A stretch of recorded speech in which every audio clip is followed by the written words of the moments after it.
Bonjour les petits écureuils, nous voilà à notre petit rendez-vous pour la carte de l'oracle de la numérologie karmique.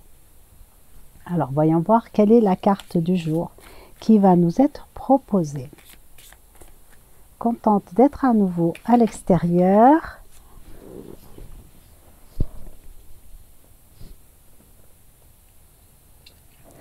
Le plus dur, c'est de récupérer la carte sans l'abîmer. Super chouette. Très très jolie carte. Nous avons la carte du retour aux sources. Donc voilà, c'est une carte superbe. La numéro 28, le retour aux sources.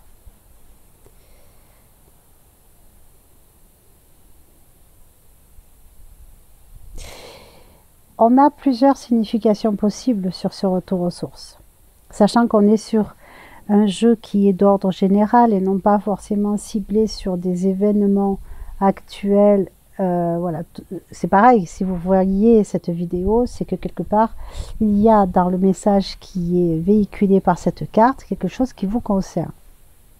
La première des idées qui se retrouvent là, c'est le retour aux sources au sens qualité de vie. Donc retrouver la qualité de vie d'antan, c'est-à-dire déjà la première des qualités de vie, c'est de vivre au rythme de la nature. Et donc du coup, si on se met à vivre au rythme de la nature, ça veut dire qu'on va se mettre à prendre le temps de vivre. Prendre le temps de grandir,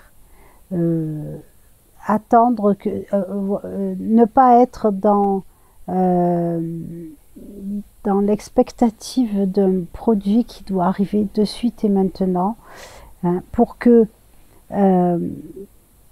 l'herbe puisse être récoltée, pour que l'animal puisse brouter l'herbe, il faut d'abord qu'elle prenne le temps de pousser. Et on a aussi sur cette carte des pierres qui vont représentent le temps, hein, la pérennité, la longévité. Et au centre, on a un amas de pierres au centre, une forme de cairn, un tout petit cairn pour nos amis irlandais. Voilà, un tout petit cairn, et puis avec une spirale, un sentier en spirale qui mène à ce cairn. Et ce qui nous laisse supposer, c'est pareil, prendre le temps. On pourrait aller au cairn tout droit, traverser, sauter les buttes, et puis y aller direct tout droit. Mais non, on va prendre la spirale tranquillement, faire le cheminement, prendre le temps de faire le cheminement. Ça, c'est un retour à un mode de vie ancestral où on prenait le temps, les choses étaient faites à l'heure où elles doivent être faites. Ça, c'est une première des choses. En message, qu'est-ce qu'on me donne aussi? On me dit il y a un retour aux sources pour des personnes qui seraient parties loin de chez elles, de revenir au point de départ, un petit peu à la façon du saumon, revenir à la source. Ça peut être le foyer, la source le foyer familial, les origines. Hein. Qu'est-ce qu'il peut y avoir d'autre? C'est les origines, le début d'une histoire. Voilà, on me dit le début de l'histoire. Revenir au début de l'histoire. Le message, il est là. Si vous avez une problématique à régler, eh bien tout simplement, pour régler cette problématique, revenez au début de l'histoire. Il peut y avoir quelque chose qui vous a échappé au début de l'histoire, qui, une fois mise à jour, cette chose-là va vous aider à régler l'histoire, à faire en sorte que, si c'est un conflit, que le conflit disparaisse, si c'est une maladie, eh bien que la maladie soit traitée. Hein. Voilà, un détail au début de l'histoire qui a fait que, qui change tout. Alors, revenir aux sources. Retour aux sources. Maintenant, on va regarder un petit peu ce que nous dit le petit livre.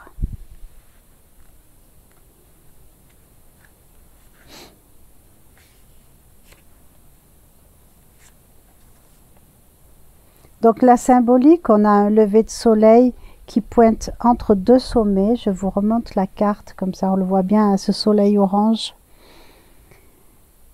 Un alignement de pierres en forme un cercle. Un amas de pierres est situé au centre de ce cercle. Cet endroit laisse imaginer son histoire. Combien d'hommes ont foulé cette terre pour y contempler le lever de soleil, pour y trouver la paix ou prier une divinité. Et vous, oserez-vous le fouler? Voilà, donc c'est vrai que le retour aux sources, effectivement, oui, il me dit, t'as oublié. Effectivement, dans le retour aux sources, il y a le retour à la source, c'est-à-dire à soi-même. Hein, refaire un cheminement intérieur pour revenir au centre de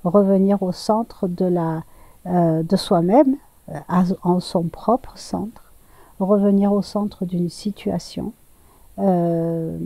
Souvent on se perd. Moi j'ai tendance à me disperser et c'est vrai que de revenir au centre de la question, on ne va pas toujours parler de problème, hein, revenir au centre de la question nous permet de nous relier à nouveau à cette énergie d'origine, les dispositions d'origine. Voilà. L'interprétation générale. Le retour aux sources propose au consultant de revenir à ses origines, qu'il s'agisse de la terre, de sa famille, de ses racines ou de son pays. Le moment est venu pour lui de revisiter ses origines afin de poursuivre le chemin avec la force de celle-ci. Aller puiser son énergie dans son origine, dans son identité finalement, pour trouver l'énergie, pour aller de l'avant et poursuivre son objectif. Cet augure invite également le consultant à puiser dans la sagesse familiale afin de résoudre des situations difficiles ou de s'orienter. Oui, ça signifie qu'on a, c'est toujours le même laïus, hein, le même credo qui nous est sorti, c'est on a tous les outils à disposition pour faire face à toutes les situations qui nous sont proposées. Donc là, on vous propose une situation et on vous dit la réponse est dans nos origines et dans ce qu'on a appris et ce qu'on sait faire. Mots-clés, sagesse familiale, origine, pardon. Sagesse familiale, origine, racine, nature, terre et essence. C'est vraiment dans l'ensemble, on est sur la source. J'ai l'impression de tourner en rond comme autour du tas de pierre. Je suis en train de tourner en rond. Alors, temporalité, 28e jour du mois, octobre, automne. Donc, comme à mon habitude, je ne m'étale pas plus là-dessus, je ne fais pas trop de numérologie. Correspondance physique, les membres inférieurs, l'entrejambe et les muscles des jambes. Donc, on est sur la partie basse de l'organisme, la partie reliée à la terre. Hein. On est donc ça peut être un souci d'ancrage, ça peut être, oui c'est ça. Ouais, on me parle d'ancrage, de personnes qui ont du mal à s'ancrer dans le... C'est bien hein, d'éveiller sa spiritualité, de se mettre à... Enfin, c'est bien si ça vous convient. En fait, voilà. Il y a une nuance entre éveiller sa spiritualité et vraiment aller suivre un enseignement parce que ça nous correspond et parce qu'on en a envie, de faire ça, d'accord? Et de le faire parce que pour suivre un modèle. Mais pour autant, c'est pas forcément quelque chose qui nous attire particulièrement ou c'est pas intrinsèque. Et à partir de là, la motivation n'étant pas la même, ce n'est pas forcément juste pour nous si on s'engage dans une voie qui n'est pas forcément celle qui nous conviendrait. Et donc revenir à la source et revenir en soi, revenir à ce qui résonne en nous pour trouver sa juste place.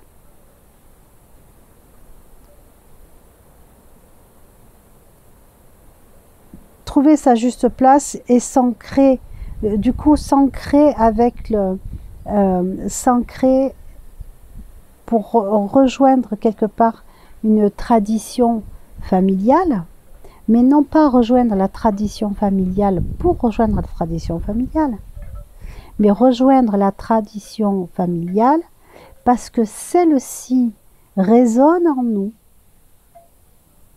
et fait que nous sommes ce que nous sommes et fait ce que nous sommes qui nous sommes. Et donc là, l'appel est à l'ancrage et au retour à ses propres sources, ses propres origines, pour pouvoir bien accueillir et je ne dirais pas particulièrement affronter. Tout le monde sait, parce que c'est annoncé qu'on va passer des moments difficiles, et encore que les moments difficiles, ce ne sera pas pour tout le monde. Donc tout dépend de ce qu'on met derrière le mot difficile. Et donc dans la mesure où on est ancré et que nous savons qui nous sommes et qu'on est relié à notre terre-mère, et donc c'est pour ça que c'est toute la partie basse du corps, les personnes qui sont atteintes de la partie basse du corps, on peut dire que c'est lié à une problématique d'ancrage. Et pourquoi pas, hein? En tout cas c'est le message qu'il y a derrière cette carte et c'est un petit peu ce qui m'est soufflé aux oreilles. Même si j'ai ça dans les oreilles, bon, j'ai expliqué un petit peu comment ça fonctionne. Donc, voilà, tout ce qui est lié à l'ancrage. Les peurs et les blessures, peur de l'enfermement, peur de perdre ses repères. En tout cas, les peurs, c'est sensiblement toujours les mêmes. Et la peur de l'enfermement, elle est liée à cet effet de mode par opposition. Regardez comment quelqu'un qui fait les choses selon les traditions et qui s'y tient et qui ne veut pas entendre parler de tel et tel autre moyen moderne pour faire on va comparer un potier. On me dit prends l'exemple du potier. Bon. Il y a le potier qui va couler ses poteries dans des moules, donc et après faire sécher, faire couler l'eau, ça fait des poteries qui sont creuses et qui vont casser facilement, ok, mais elles vont revenir moins chères à la production, du coup on pourra les vendre moins cher et donc les rendre accessibles au plus grand nombre. Et il y a le potier qui va avec son tour faire les poteries une à une, donc elles seront bien pleines, solides, mais elles vont revenir plus chères à la production. Et donc, il va être obligé, s'il veut gagner sa croûte, de les vendre plus cher. Donc, ces poteries ne seront pas accessibles à tous. Vous voyez, il n'y a pas de bien et de mal dans ça. Mais ce qu'il y a, c'est le jugement. Le jugement des uns vis-à-vis des autres. Il y a celui qui va être ancré dans les traditions et qui va dire oui, les modernes, ils font que des choses qui ne tiennent pas, etc. Et donc on a un jugement et on a du coup une classification de la production comme étant incorrecte. Et de l'autre côté, il y a les partisans du modernisme qui vont dire oh ben, regardez ce vieux réac qui reste avec son tour, c'est complètement dépassé. Et là aussi, on est dans le jugement. Donc la problématique, c'est pas tant de choisir d'être moderne ou pas, la problématique, c'est le jugement, on est bien d'accord. Donc ce qu'on vous dit ici, c'est de ne pas avoir peur d'apparaître comme un vieux réac si si vous ancrez, si vous plongez littéralement dans vos traditions pour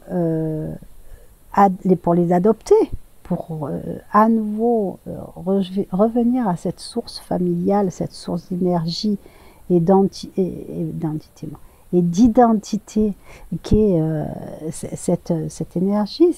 Bon, on parle beaucoup de la structure familiale, mais il y a aussi la structure nationale ou culturelle ou cultuelle. Hein. Donc là, si vous choisissez de le faire, et alors attention, si vous choisissez de le faire, là on vous conseille de le faire, mais vous avez toujours le choix. Si vous choisissez de le faire, c'est sans avoir peur d'être jugé par les autres, donc vous n'allez rien perdre.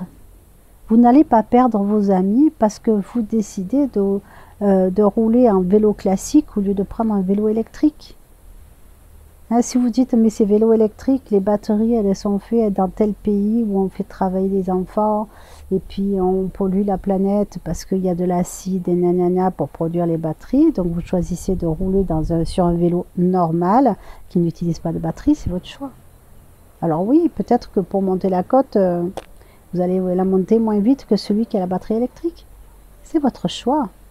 Mais vous n'allez pas pour autant perdre vos amis parce que eux roulent en vélo électrique et pas vous. Vos amis, eh bien, ils vont vous attendre en haut de la côte avec une bouteille d'eau. Préférable en vélo. Hein, voilà. Donc, et vos amis ne vont pas... vous n'allez rien perdre. Vous n'avez qu'à gagner tout simplement le bien-être. Le bien-être d'être posé dans ces traditions ancrées. Lorsqu'on est ancré, on se sent invincible. Le vent peut souffler. Hein, et bon, je ne vais pas vous refaire la fable du chêne et du roseau, hein, mais le vent peut souffler. Et je vois que quand je bouge mes pieds, ça fait bouger la caméra. Le vent peut souffler et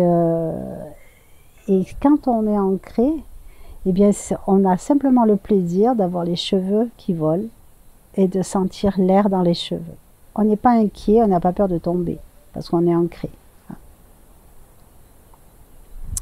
Au niveau du karma, durant d'autres vies, l'âme a toujours suivi les conseils de la famille, même si cela ne lui était pas bénéfique. Elle doit désormais utiliser ceci pour avancer.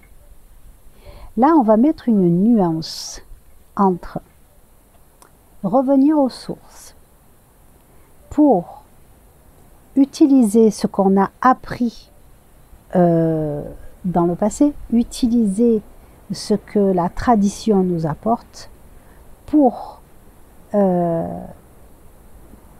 jouir sereinement de la vie et avancer dans ce qu'on a choisi de faire. C'est quelque chose qui ne doit pas être subi. Donc ce n'est pas aller revenir à la tradition pour simplement s'enfermer. Alors oui, on peut avoir la peur de l'enfermement. Hein, on a du coup cette peur d'enfermement qui revient. Et donc là, la nuance va être dans le fait simplement que quelle intention j'ai au moment où je le fais. Quelle est mon intention? Est-ce que c'est l'intention de j'ai peur et je vais me mettre à l'abri?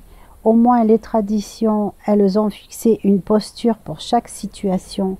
Je vais m'abriter derrière ces postures-là et donc je ne m'implique pas et donc je ne prends pas de risque.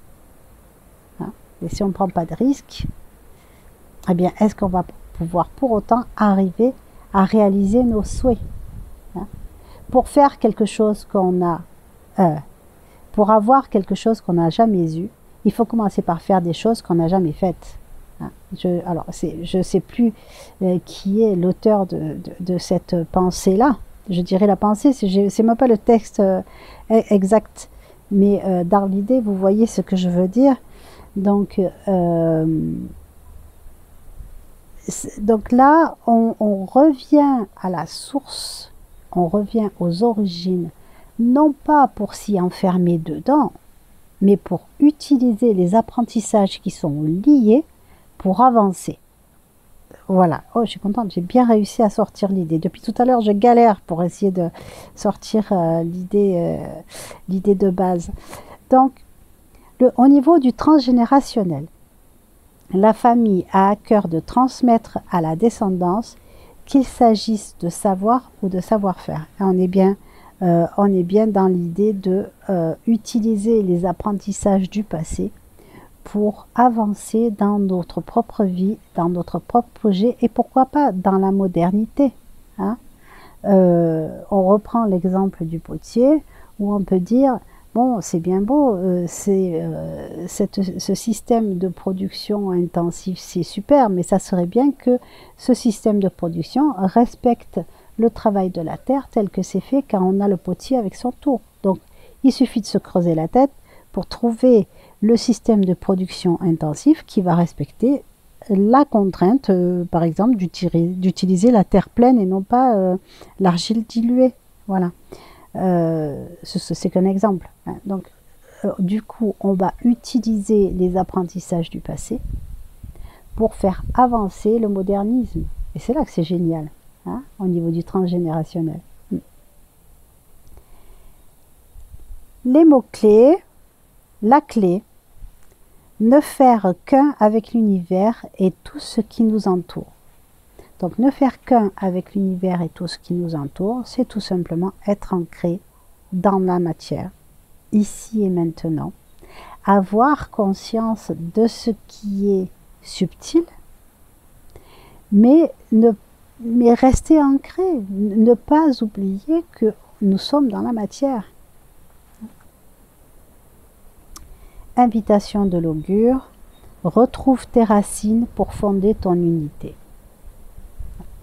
Donc, là, ce qu'on me dit, et c'est important pour certains d'entre vous, qui êtes assez paumés, on me dit, hein, il y a des gens paumés qui vont écouter, alors je ne dis pas que tous ceux qui regardent la vidéo sont paumés, hein, mais certains qui vont avoir cette vidéo qui leur sera proposée par l'aléatoire YouTube, sont des personnes qui sont paumées et qui ne savent pas à qui faire confiance.